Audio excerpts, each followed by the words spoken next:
Every time I pull my hair out, was any out of fear that you'll find me ugly and one day you'll disappear. Cause what's the point of crying? It was never even enough. Did you ever want me? Was I ever good enough?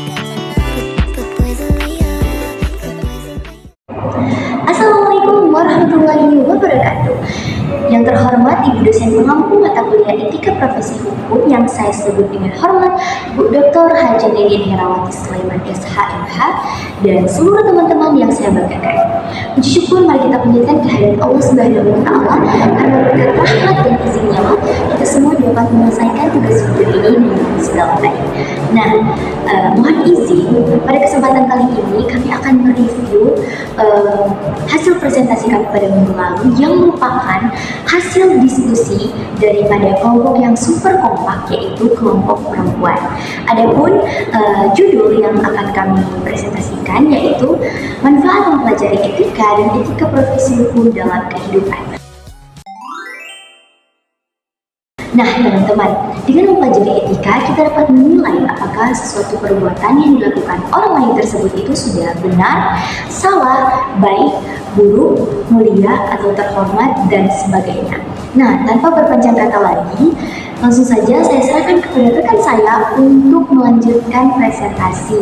Dan kepada rekan saya persilahkan. Baik, kali ini saya akan menjelaskan manfaat etika yang kedua, yaitu membantu individu memahami nilai-nilai baik yang harus dipegang sebagai manusia dalam berperilaku atau yang dikenal dengan moralitas.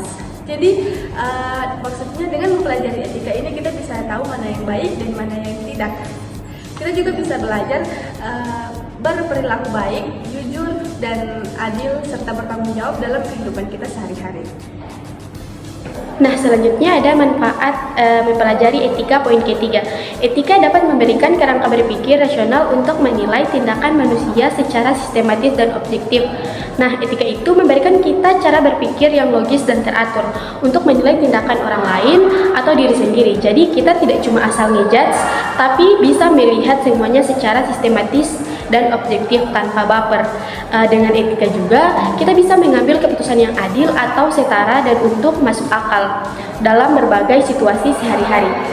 Yang keempat, manfaat mempelajari etika. Dengan mempelajari etika, etika menuntun agar pelayanan profesional harus berorientasi pada kepentingan klien dan masyarakat, menjunjung tinggi nilai-nilai luhur sebagai norma dasar. Selanjutnya, ada manfaat mempelajari etika profesi hukum.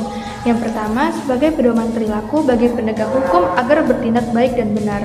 Artinya, etika sebagai pedoman perilaku penegak itu sangat penting karena bisa menjadi pengingat agar mereka tidak asal bertindak. Dikarenakan tanggung jawabnya besar, keputusan mereka bisa mempengaruhi hidup orang lain. Maka dari itu, etika sebagai pedoman supaya mereka tetap jujur, adil, dan tidak menyalahgunakan wewenang.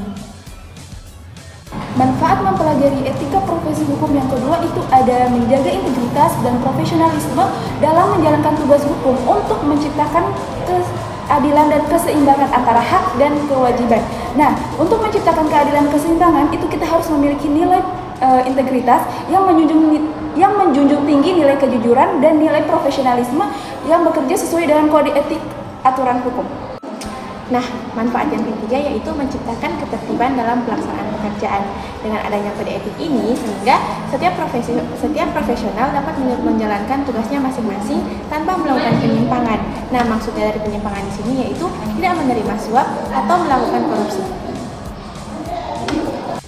Nah, kemudian manfaat yang keempat, yaitu etika menuntun agar pelayanan profesional harus berorientasi pada kepentingan klien dan masyarakat, menjunjung tinggi nilai-nilai luhur sebagai norma dasar. Artinya, seorang profesional terutama di bidang hukum harus menjunjung tinggi nilai-nilai luhur seperti keadilan, kejujuran, dan tanggung jawab sosial. Nah, dengan berpegang pada etika, keputusan yang diambil akan selaras dengan moral dan norma, bukan sekadar mengikuti tekanan atau kepentingan sesaat. Nah, hal ini penting untuk menjaga kepercayaan publik dan memastikan pelayanan yang diberikan tetap adil dan bermartabat. Jadi yang kelima, mengajarkan pentingnya sifat tanpa pamrih dalam mengambil keputusan, sehingga profesi hukum tidak disalahgunakan untuk kepentingan pribadi. Manfaat selanjutnya adalah mencegah campur tangan dari pihak luar untuk menjaga independensi profesi hukum, seperti hakim, jaksa, advokat dan notaris. Dapat menjalankan tugasnya secara bebas, objektif, dan tidak dipengaruhi dari campur tangan luar manapun. Nah guys, yang ketujuh itu ada menemukan rasa tanggung jawab individu profesional hukum bahwa pelanggaran etika dapat merusak profesi itu sendiri dan merugikan pelakunya. Selanjutnya ada contoh etika di kehidupan nyata, yaitu ada seorang mahasiswa yang menemukan dompet di kampus, di dalamnya itu berupa uang dan kartu identitas. Ia bisa saja mengambil dompet tersebut, tapi ia lebih memilih untuk menyerahkannya ke pihak kampus agar dikembalikan kepada pemiliknya. Nilai etika yang kita dapatkan di dalamnya yaitu kejujuran dari seorang mahasiswa tersebut dan juga tanggung jawab mahasiswa tersebut untuk mengembalikan kepada pemiliknya.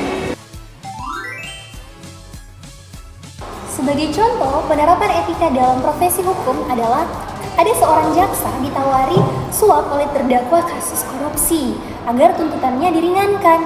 Nah, meski tawarannya sangat besar dan bahkan bisa memperkaya jaksa tersebut, namun jaksa tersebut menolak dan tetap menuntut sesuai dengan fakta persidangan. Nah, dari sini dapat kita lihat bahwa ada nilai integritas dan nilai profesionalisme yang dimiliki oleh seorang jaksa tersebut karena dia mengedepankan etika profesi dalam hukum.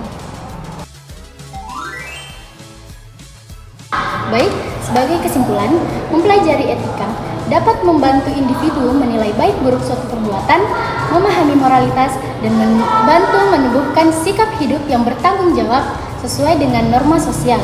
Sementara itu, etika profesi hukum berfungsi sebagai pedoman bagi penegak hukum untuk menjaga integritas, profesionalisme, dan keberanian moral dalam menegakkan keadilan.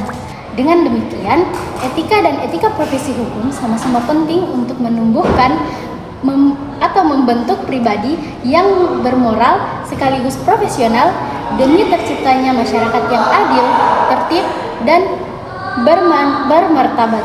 Nah, demikian dari pembahasan kelompok putri. Mohon maaf jika ada salah. Wassalamualaikum warahmatullahi wabarakatuh.